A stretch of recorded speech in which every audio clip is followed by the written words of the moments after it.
ఈరోజు వైఎస్ఆర్ సిపి ముఖ్య నేతలు ఈరోజు ఒక డెసిషన్కి వచ్చారు. అది ఏంటంటే మెడికల్ కాలేజ్ ప్రైవేటైజేషన్ అని వాళ్ళు అంటున్నారు.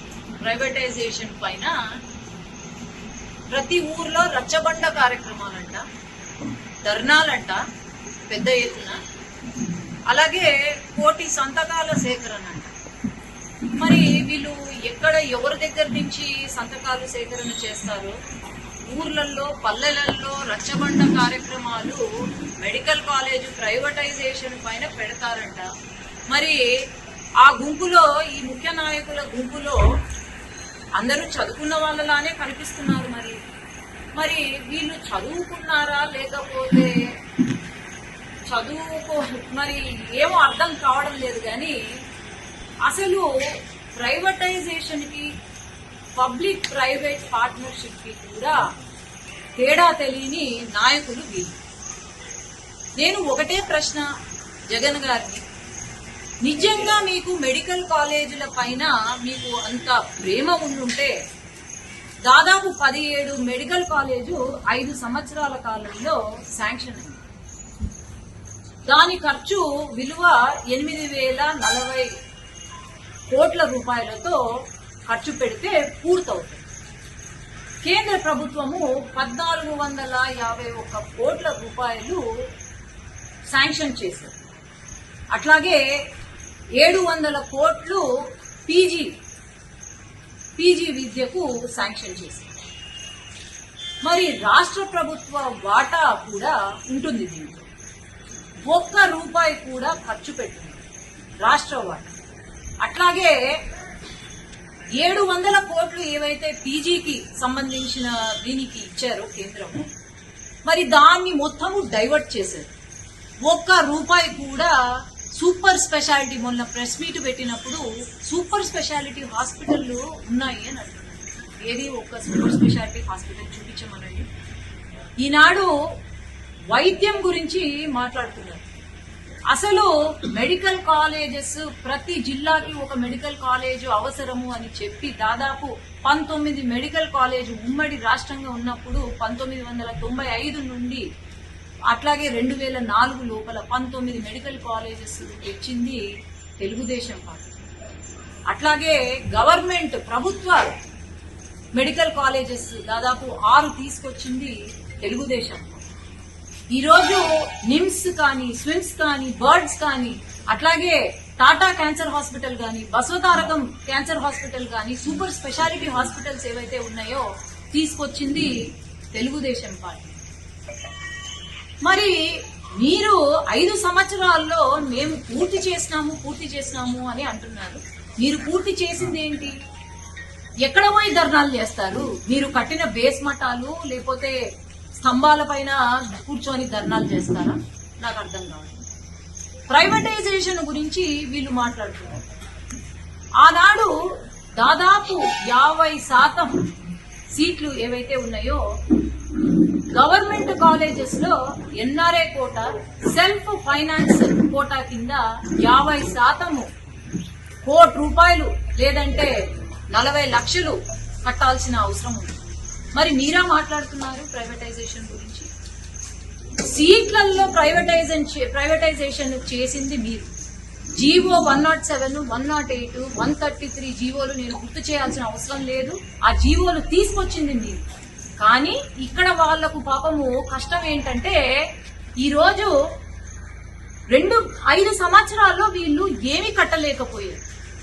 ఈరోజు కేంద్ర ప్రభుత్వం గాని రాష్ట్ర ప్రభుత్వం బడ్జెట్ 2 సంవత్సరాల్లో 7,000 కోట్లు పెట్టాలి అంటే అది కష్టం.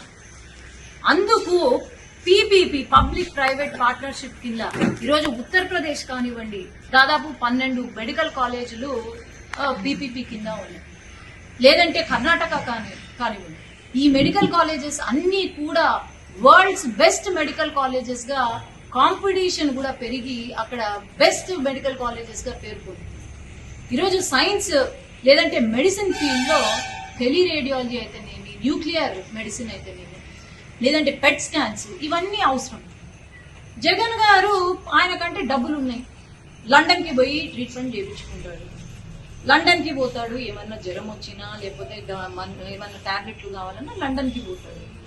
మరి అటువంటి ఆధునిక ఏదైతే మెడిసిన్ ఉందో అది మరి పేద ప్రజలకు అవసరం లేదా అని నేను ప్రశ్నిస్తున్నాను. ఈరోజు ఒక మాట మాట్లాడే ముందు ఫస్ట్ మీరు తెలుసుకోండి, ప్రైవేటైజేషన్ అంటే ఏంటి, పీపీపీ అంటే ఏంటి. ఈరోజు ఒక ప్రైవేట్ వాళ్లకు కట్టడానికి ఈ 2 సంవత్సరాలలో పూర్తి చేయడానికి ప్రైవేట్ పబ్లిక్ పార్ట్నర్షిప్ కింద ఇస్తుంటే పాపం వీళ్లకు చాలా కష్టమైపోతుంది. ఈరోజు ఒక ప్రశ్న నేను జగన్ గారిని అడుగుతున్నాను, ఏంటి అంటే మీకు నిజంగా అంత ప్రేమ ఉంటే, మెడికల్ స్టూడెంట్స్ పైన అంత ప్రేమ ఉంటే ఎందుకు మీ పులివెందలలో శాంక్షన్ అయిన మెడికల్ హాస్పిటల్, గవర్నమెంట్ హాస్పిటల్ ఏదైతే ఉందో అది ఎందుకు పూర్తి చేయలేదు మీరు? మరి నిజంగా మీకు అంత క్రమశిక్షణ లేకపోతే అంత ప్రేమ ఉంటే పూర్తి చేసి ఉండాల్సింది. ఆ రోజు ఎన్ఎంసీ వాళ్ళు ఎందుకు మరి పర్మిషన్ ఇవ్వలేదు మొదలు పెట్టడానికి? ఎందుకు అంటే పూర్తి కాలేదు, 30% కూడా పూర్తి కాలేదు అని రిపోర్ట్ ఇచ్చింది. నేను అందరికీ గుర్తు చేయాల్సిన అవసరము, ఎవరు మర్చిపోలేని విషయాలు గుర్తు చేయాల్సిన అవసరం ఏదైతే ఉంది. ఎందుకు అంటే కరోనా సమయంలో మరి ఆనాడు ముఖ్యమంత్రి జగన్ గారు అందరికీ తెలుసు ఏమన్నారు, లోకల్ బాడీ ఎలక్షన్ పెట్టాలనుకొని బ్లీచింగ్ పౌడరు, పారాసెటమాల్ వేసుకుంటే సరిపోతుంది, కోవిడ్ మాయమైపోతుంది అని ఆనాడు చెప్పి ఈరోజు సిఆర్ఎస్ స్టాటిస్టిక్స్ ప్రకారము మన రాష్ట్రంలో ఆనాడు కోవిడ్ కి 1,00,000 మంది చనిపోయారు. అందరికీ గుర్తే ఉంటుంది, తిరుపతిలో ఆక్సిజన్ కూడా కరెక్ట్ గా అందించకుండా ఎంతమంది చనిపోయారు. కనీసం ఎవరైనా చనిపోతే కోవిడ్ కి పక్కన, హైవే పక్కన బాడీలను పడేసి వెళ్లిపోయేవారు. మరి మీరా మాట్లాడుతుంది? అట్లాగే మొన్న మరి నాయకులో, వాళ్ళు ముఖ్య నాయకులో లేకపోతే రౌడీ వెధవలో నాకైతే తెలియదు, కానీ మీ పార్టీలో మొన్న ఏమీ సంబంధం లేకుండా గవర్నమెంట్ హాస్పిటల్స్ లేదంటే కాలేజీలు ఏవైతే ఉన్నాయో అక్కడ పోయి ధర్నా చేస్తారంట. అయ్యా, మెడికల్ సీటు తెచ్చుకోవడం కష్టము, డాక్టర్ పాస్ అయ్యి చదువుకొని పాస్ అయ్యి డాక్టర్ కావాలంటే అంతకన్నా ఎక్కువ కష్టం. ఎగ్జామ్స్ జరుగుతున్న సమయంలో, పిల్లల ఎగ్జామ్స్ జరుగుతున్న సమయంలో పోయి ధర్నాలు చేస్తారంట. వీళ్ళు పోయి వైసీపీ జెండాలు బాతుతారంట. ఏది, ఎప్పుడో శాంక్షన్ అయిన మెడికల్ కాలేజీలకు. నాకు తెలుసు, ఒక డాక్టర్ కావాలంటే 24 గంటల్లో 20 గంటలు కష్టపడాలా, 20 గంటలు ఏమి నిద్ర తిండి లేకుండా కష్టపడతారు. మీకా ఉండేది ప్రేమ ఒకటే, మీరందరూ అర్థం చేసుకోవాలా. ఈరోజు పీపీపీ కింద మెడికల్ కాలేజెస్ వస్తే కనుక ఒక ఆధునిక వ్యవస్థ ఏర్పాటవుతుంది. ఎక్కడికో వెళ్లాల్సిన అవసరం లేదు, పేదవాడు ఇక్కడే ట్రీట్మెంట్ చేసుకోవచ్చు. అట్లాగే ఏఐ కానివ్వండి, లేకపోతే మన పిల్లలకు, మెడికల్ కాలేజ్ పిల్లలకు మాకు తెలుసు ఎట్లా ఉంటుంది. గవర్నమెంట్ కాలేజ్లో కరెక్ట్ గా సదుపాయాలు లేక మేము ఎట్లా కష్టపడతాము, స్టూడెంట్స్ గా ఎట్లా కష్టపడ్డాము అని మాకు తెలుసు. మోడర్నైజేషన్ వద్దా? పీపీపీ కింద వస్తే మనకు మంచి జరుగుతుందే తప్ప ఎక్కడా కూడా నష్టం. ఈరోజు 16వ తేదీన మన ప్రైమ్ మినిస్టర్ నరేంద్ర మోడీ గారు వస్తున్నారు. అది ఎంతో పెద్ద అచీవ్మెంట్. ఆయన వచ్చారు అంటే, అడుగు పెట్టారు అంటే ఖచ్చితంగా మన రాష్ట్రం అభివృద్ధి చెందుతుంది. ముఖ్యంగా మా నంద్యాల జిల్లా, మా శ్రీశైలం గుడి అభివృద్ధి చెందుతుంది. అందుకు భాగంగా వీళ్ళు డైవర్షన్ పాలిటిక్స్ చేస్తున్నారే తప్ప ఇంకా అయితే ఏమీ లేదు. అదే సమయంలో ధర్నాలంట, రచ్చబండ కార్యక్రమాలు ఎందుకు పెడతారండి? రచ్చబండ కార్యక్రమాలు నాకైతే అర్థం కావడం. ఈ ఇష్యూ పైన కోటి సంతకాలు ఈ ఇష్యూ పైన పెడతారు. మరి ఏం జరుగుతుందో అర్థం కావట్లేదు. కానీ దయచేసి మీరు అభివృద్ధి వైపు వెళ్తున్న